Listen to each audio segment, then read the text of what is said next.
There exists a type of evil that defies all human comprehension, a darkness so profound that it forces us to confront the most extreme limits of cruelty. The story you're about to discover is one of the most disturbing in Mexico's criminal history, a tale that combines extreme violence, cannibalism, and a mind fractured by suffering and addiction. This is the story of Gumaro de Dios Arias, known as El Cannibal del Caribe, or the Caribbean Cannibal. Before we continue, I want to connect with you. Where are you watching from? Mexico, the United States, Spain, another Latin American country? Let me know in the comments. And if you find this content valuable, even though it's difficult to digest, don't forget to leave your like. It helps us tremendously to keep bringing these stories that need to be told. On April 7th, 1978, in the small rancheria called Azucena, located in the municipality of Cardenas, Tabasco, a boy was born who would carry the name Gumaro de Dios Arias. He was the oldest of 11 siblings, son of Candelario de Dios and Ana Arias, a family immersed in the extreme poverty that characterizes many rural areas of Mexico. Gumaro's childhood was marked by absolute deprivation. From a very young age, barely a child, he was already working to help his family. He ran errands mounted on his father's bicycle, traveling dusty roads under the relentless Tabasco sun. But there was something darker waiting for him in those early years of life. At the age of 6 or 7 years old, Gumaro suffered a trauma that would profoundly mark his psyche. He was a victim of sexual abuse by a cousin. This devastating event, according to what he himself would confess years later, influenced the development of his sexuality and left psychological scars that would never heal. However, we must be clear. Childhood suffering never justifies the monstrous acts he would commit in his adult life. Gumaro's formal education was practically non-existent. He abandoned school without even completing primary education, remaining in a limbo of functional illiteracy that would limit all his future opportunities. But his parents, desperate about their son's increasingly erratic behavior, made a drastic decision when Gumaro was 14 years old. They sent him to the Mexican army, hoping that military discipline would toughen him up and straighten him out. Far from being the solution, the army became another stage for violence. Gumaro got involved in multiple fights with other soldiers. In a particularly serious incident, he stabbed a second lieutenant, an act of violence that forced him to desert and flee, becoming a fugitive before turning 15 years old. If there was one demon that accompanied Gumaro throughout his adult life, it was undoubtedly drugs. From the age of 12 years old, he began consuming substances that would systematically destroy his mind and body. His addiction was devastating and multiple: marijuana, cocaine, heroin, and solvents like glue or thinner. Imagine a 12-year-old child inhaling glue to escape an unbearable reality. This is not a justification, but a description of how addiction took hold of him from an age when most of us were just starting middle school. Drugs not only affected his physical health, but accelerated the deterioration of a mind that was probably already predisposed to serious psychiatric disorders. In the year 2000, at 22 years of age, Gumaro was arrested for the first time for minor crimes, the theft of a recorder and some shirts. He was convicted and spent approximately 1.5 years in the Cardenas penal facility. This period in prison, far from rehabilitating him, only served to further harden his character and plunge him more deeply into the world of crime. After his release from Cardenas prison, Gumaro made the decision to leave Tabasco. He first moved to Chetumal, the capital of Quintana Roo, and later to Playa del Carmen, the tourist paradise of the Mexican Caribbean that would become the stage for his most atrocious crimes. In Playa del Carmen, Gumaro survived as best he could, immersed in the darkest margins of society. He lived from petty theft and engaging in sexual relations with gay tourists for money. His life was a constant cycle of drug consumption, crime, and desperation. But there was something even more sinister developing in his damaged mind. During this period, Gumaro committed another reprehensible act that demonstrates the depth of his moral depravity. He sexually abused one of his nephews. The family, probably out of shame or fear, chose not to report this crime initially, allowing Gumaro to continue his path of destruction without facing consequences for this abominable act.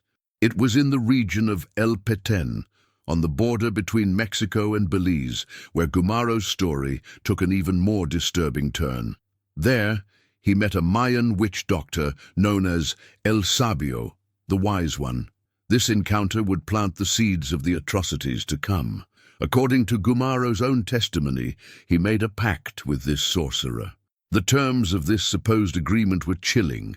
Gumaro promised to kill 3 people in exchange for benefits that included money, sexual attraction, and access to nightclubs in Cancun. Whether this pact was real or simply a product of his deteriorating mind doesn't matter for the purposes of understanding his crimes. What matters is that Gumaro believed in it. He claimed that the sorcerer told him he needed to consume the flesh of his victims to absorb their power and abilities. This belief in ritualistic cannibalism mixed with his drug-induced psychosis and created a lethal combination. Gumaro began to interpret his anxiety and internal voices as signs that he needed to kill. The drug use intensified this delusional state. When he inhaled solvents or consumed other substances, he said he felt that evil entered him, that voices commanded him to commit violent acts. His grip on reality was slipping away completely, replaced by a dark fantasy world where murder and cannibalism held mystical significance. In early 2004, in the coastal town of Mahahual, Gumaro committed his first confirmed murder. The victim was a man whose identity remains unclear in official records. According to Gumaro's confession, the incident began with a confrontation. The man threatened Gumaro with a machete during an argument. The details of what sparked this confrontation are lost to time, but what followed was brutal and definitive. Gumaro, despite being threatened with a deadly weapon, managed to disarm his attacker. But instead of simply defending himself and fleeing, something darker took over. He used the machete against its owner, cutting him repeatedly until the man died from his wounds. Gumaro then dragged the body into the jungle, abandoning it among the dense vegetation where it might never be found. This murder, while violent and criminal, was still within the realm of what we might understand as a violent confrontation gone too far. But it was merely the prelude to something far worse. After the first murder, Gumaro continued his nomadic existence between Chetumal and Playa del Carmen. At some point, he met a young man who would become his companion and, tragically, his second victim. This young man was nicknamed El Guacho and was possibly named Raúl González, approximately 19 years old and a former military member. The 2 men lived together in an abandoned palapa, a traditional thatched roof shelter, located in an isolated area near the Chetumal Playa del Carmen highway. Their existence was marginal and desperate. They survived by committing petty thefts and spent whatever money they obtained on drugs, primarily crack cocaine and solvents. Imagine the scene. 2 young men, both with military backgrounds, both addicted to drugs, living in a makeshift shelter in the jungle. They had nothing but each other and their addictions. There was no future in this arrangement, only a slow descent into deeper degradation. Their relationship was complex and toxic. They were companions, possibly lovers, partners in crime, and fellow addicts. They shared the brutal reality of life on the streets, the constant search for the next high, the perpetual hunger that comes from spending all resources on drugs rather than food. On December 10, 2004, everything would come to a horrific end. The trigger for what would become one of Mexico's most shocking crimes was almost mundane in its simplicity, a debt of 500 pesos for drugs. In the desperate world of addiction, where every peso means the difference between relief and withdrawal, even small debts can escalate into violence. An argument erupted between Gumaro and El Guacho over this debt. The exact words exchanged are lost, but the anger was real and building. Gumaro, his mind clouded by drugs and possibly hearing the voices that he claimed commanded him, decided to act. He grabbed a cable and attacked his companion with savage fury. He beat El Guacho with the cable until the young man was weakened and disoriented. Then Gumaro wrapped the cable around his victim's neck and strangled him until he lost consciousness. But Gumaro didn't stop there. To ensure El Guacho was dead, Gumaro picked up a concrete block, the kind used in construction throughout Mexico, and brought it down repeatedly on his victim's head. The blows continued until there was no doubt. Raúl González, El Guacho, was dead. What happened next transcends ordinary murder and enters a realm of horror that few can comprehend. After killing his companion, Gumaro didn't flee the scene. He didn't attempt to hide the body or cover up his crime. Instead, he did something that defies human understanding. He decided to butcher and consume the corpse. Using whatever crude tools he had available, a spatula, knives, his own hands, Gumaro began the grotesque process of dismembering the body. He extracted the internal organs, cutting through flesh and bone with determination. He removed a pectoral muscle from the chest. He cut off the feet. He peeled the skin from the arms and hands. Then came the cooking. Gumaro had an improvised grill near his palapa, and he used it to prepare his victim's flesh as if it were any other meat. He placed the heart in a pot along with some ribs, creating a macabre stew. He made a broth from the viscera, though he later admitted he didn't enjoy the taste of this particular preparation. He grilled pieces of meat directly over the fire, seasoning them with chile habanero, lime, and onion, common ingredients in Mexican cuisine, now used in the most unholy of meals. He even used the victim's body fat to fry tortillas, the staple of Mexican food culture, perverted into something unspeakable. Over the course of several days, Gumaro consumed approximately 2.5 kilograms of human flesh. He ate the heart, kidney, lung, and ribs. He bit into raw strips of meat. He sawed through bones to extract and consume the marrow inside. Welcome back to this second part of one of the most disturbing stories in Mexican criminal history. If you're just joining us now, I recommend watching part 1 first to understand the full context of this case. And once again, I want to know, where are you watching from? What's your reaction to this story? Leave it in the comments, and if you're finding this investigation valuable, please leave your like. It truly helps us continue bringing these important stories to light. When Gumaro was later questioned about why he consumed his victim's flesh, his responses revealed the depths of his psychological disturbance. He claimed that eating El Guacho would allow him to absorb his power, specifically the victim's skills as a mason or construction worker. This belief, supposedly planted by the Mayan witch doctor El Sabio, had taken root in Gumaro's fractured mind. He described the taste of human flesh as similar to lamb, a comparison that has been made by other cannibals throughout history. There was no remorse in his description, no recognition of the profound violation he had committed. Instead, he spoke about it as if discussing a meal at a restaurant, noting which parts he preferred and which preparations were more successful than others. Gumaro stated that he planned to consume the entire body. In his delusional thinking, the more he ate, the more power he would absorb. The body wasn't a person to him anymore. It was a resource, a means to an end in his twisted belief system. Throughout this entire process, he continued inhaling solvents. The drugs kept him in an altered state, allowing him to disconnect from the reality of what he was doing.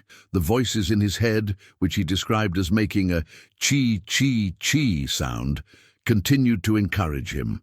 He lived in his own dark universe where normal human morality simply didn't exist. 4 days after the murder, on December 14th, 2004, Gumaro's horrific actions were finally discovered. The Grupo Jabali, a special police unit, received an anonymous tip about suspicious activity in the jungle near Playa del Carmen. The informant was reportedly a third person known as La Parca, the Grim Reaper, who had visited Gumaro's palapa and been offered meat to eat.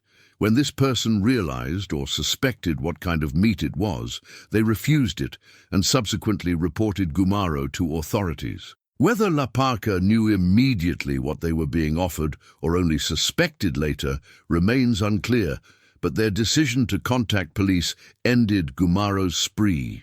When police officers arrived at the isolated palapa and raided the structure, they encountered a scene straight from a nightmare. Gumaro was found sleeping next to the mutilated, decomposing corpse of his victim. The body showed clear signs of butchering and dismemberment. Various parts were missing entirely. On the improvised grill, officers found human flesh still being cooked. Among the pieces on the fire was part of the victim's heart.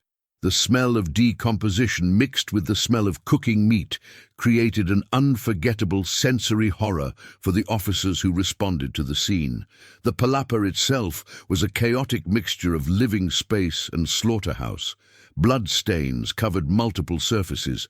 Crude tools used for butchering lay scattered around. It was immediately clear that whoever lived here had committed acts of unimaginable brutality. When police woke Gumaro and arrested him, his reaction was chilling in its casualness.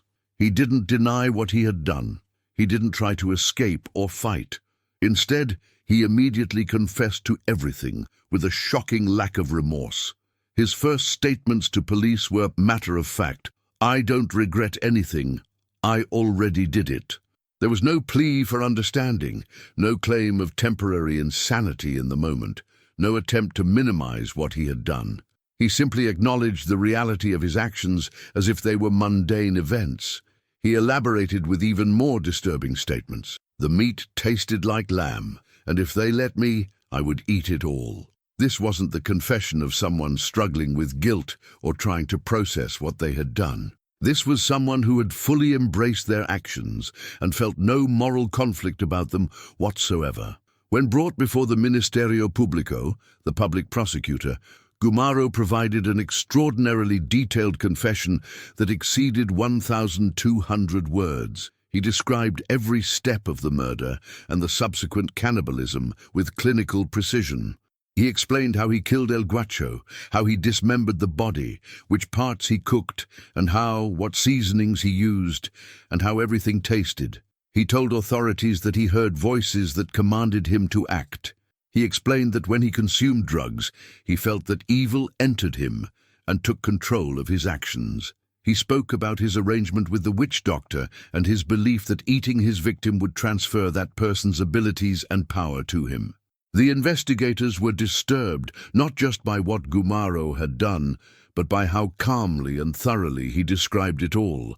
There was a disconnect between the horrific nature of his crimes and his emotional response to them. It was as if he were describing someone else's actions rather than his own. During his confession, Gumaro also admitted to the earlier murder in Mahahual at the beginning of 2004. This raised an important question. Were there other victims? Had Gumaro killed more people than just these two men? Some sensationalist media outlets labeled him a serial killer, implying a long string of victims. However, official criminal records only confirmed these two murders, the man in Mahahual and El Guacho in December. The supposed pact with the sorcerer mentioned 3 victims, but there's no evidence of a third murder. It's possible that Gumaro exaggerated or fantasized about other killings to seem more powerful or frightening. It's also possible that other victims exist, but were never found in the dense jungles of Quintana Roo. The truth is that we may never know for certain if there were additional victims beyond the 2 that are documented. What we do know is that 2 confirmed lives were taken by this man, 2 people who died in horrible ways. Whether the number is 2 or more doesn't diminish the tragedy of those deaths or the horror of what was done to them. Gumaro de Dios Arias was formally charged with premeditated murder. The evidence against him was overwhelming. His detailed confession, the physical evidence at the scene, the body of the victim, and witness testimony from those who knew both men. However, the case took an unexpected turn during the judicial proceedings. Court-appointed psychiatric experts evaluated Gumaro extensively, conducting interviews and psychological tests to determine his mental state, both at the time of the crime and during the trial. In December 2006, Judge Abraham Loaiza Ortiz made a controversial ruling. Gumaro de Dios Arias was declared not criminally responsible for his actions due to advanced paranoid schizophrenia. The judge determined that Gumaro's severe mental illness meant he couldn't be held fully accountable under the law for the murders he had committed. This decision was based on the psychiatric evaluations that diagnosed Gumaro with paranoid schizophrenia in an advanced state. The experts testified that his auditory hallucinations, delusional beliefs, disconnection from reality, and inability to understand the moral implications of his actions were all symptoms of severe mental illness rather than simple criminal intent. As a result of this ruling, the criminal case was archived rather than proceeding to a guilty verdict and prison sentence. Instead, Gumaro was ordered to be transferred to psychiatric treatment facilities, where he would receive mental health care rather than punishment. This type of verdict is controversial and often misunderstood. It doesn't mean Gumaro was set free or that his actions were considered acceptable. Rather, it means the legal system determined that psychiatric treatment was more appropriate than incarceration given his mental state. He would remain institutionalized, but in a hospital setting rather than a prison. Before his transfer to psychiatric facilities, Gumaro spent more than 2 years in the Solidaridad prison in Quintana Roo. His time there was marked by significant problems. Prison officials were forced to isolate him from the general population because other inmates were terrified of him. The fear wasn't just about what he had done, but the worry that he might attack and cannibalize fellow prisoners. This fear proved somewhat justified when Gumaro had a disturbing relapse during a prison event. In an act of self-harm and continued disturbed behavior, he cut off part of his own ear and consumed it in front of horrified witnesses. This incident demonstrated that his psychiatric issues and cannibalistic tendencies were ongoing and untreated problems. Eventually, with federal support, Gumaro was transferred to specialized psychiatric units in the state of Morelos. These facilities were better equipped to handle someone with his level of mental illness and violent history.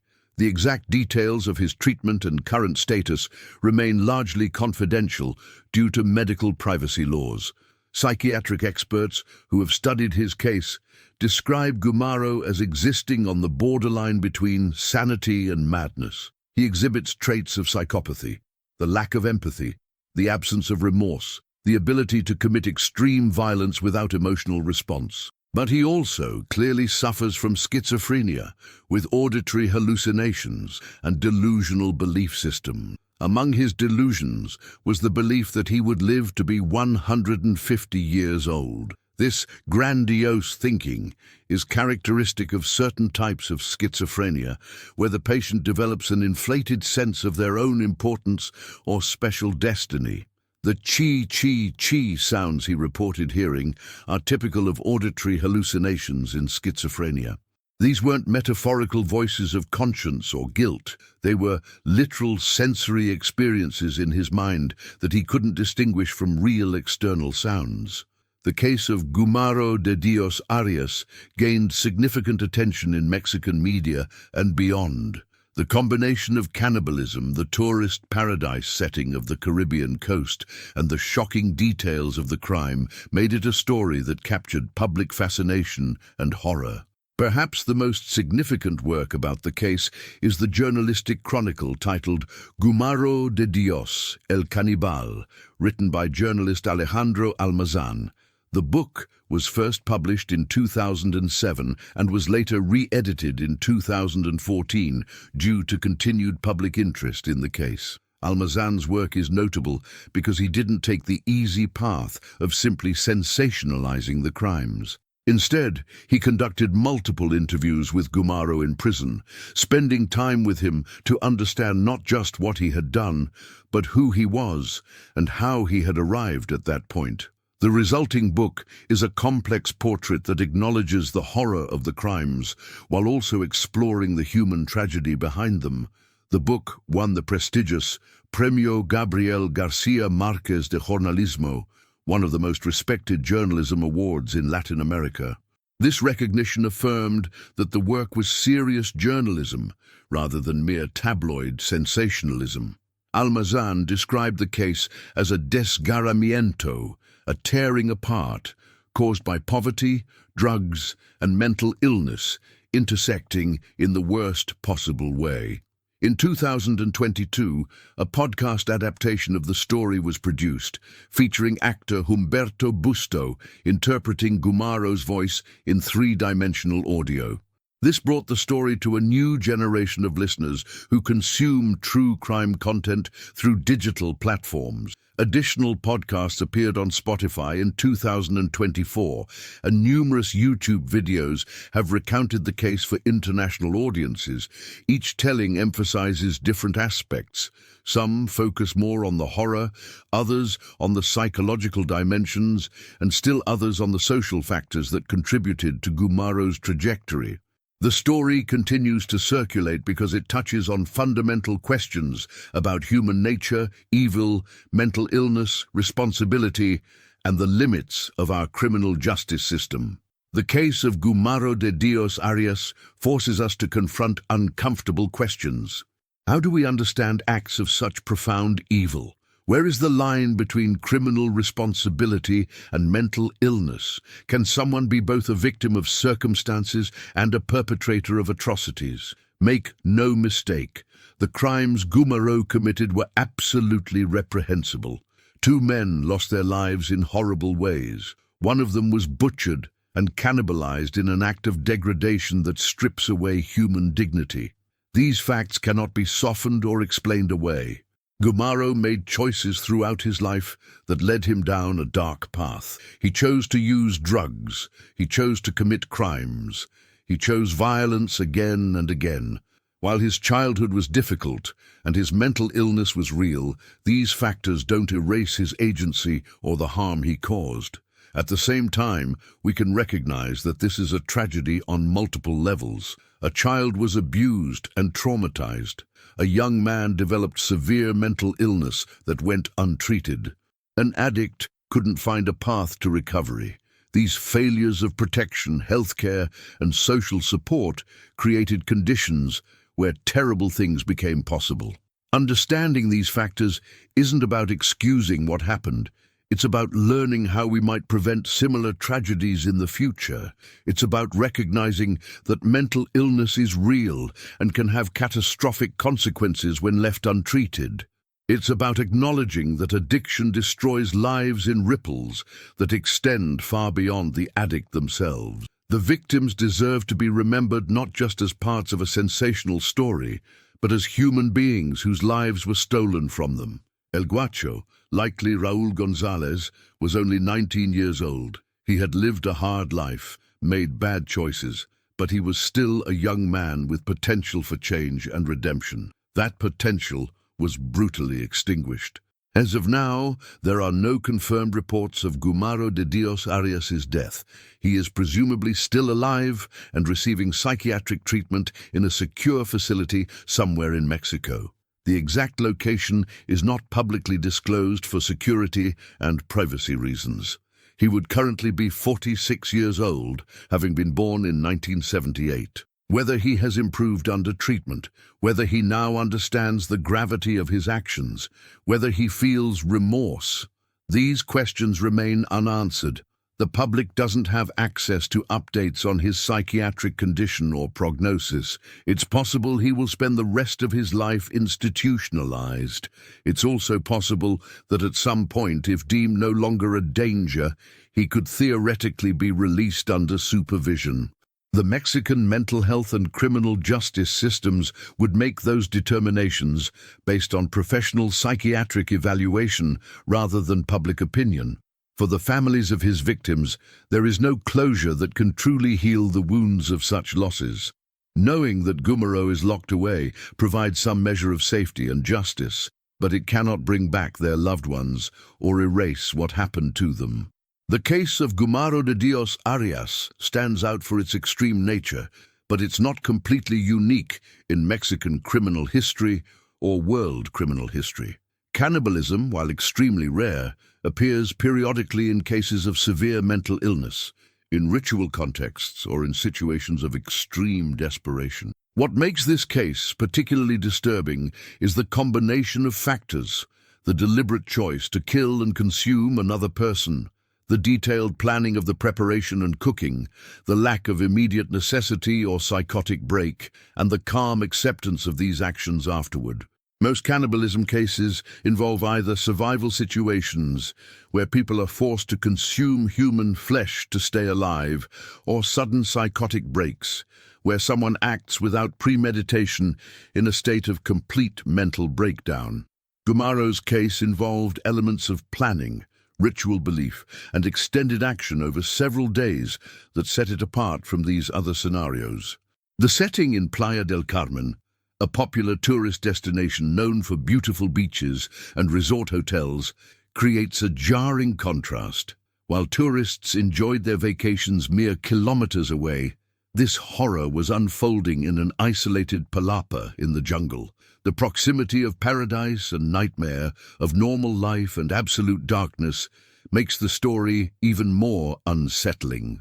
The story of Gumaro de Dios Arias is one that stays with you long after you've heard it. It challenges our understanding of human nature and our capacity for evil.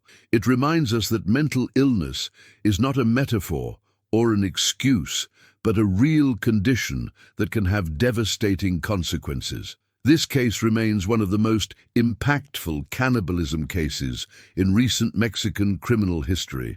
It's been over 20 years since the murders occurred, but the story continues to generate interest and discussion.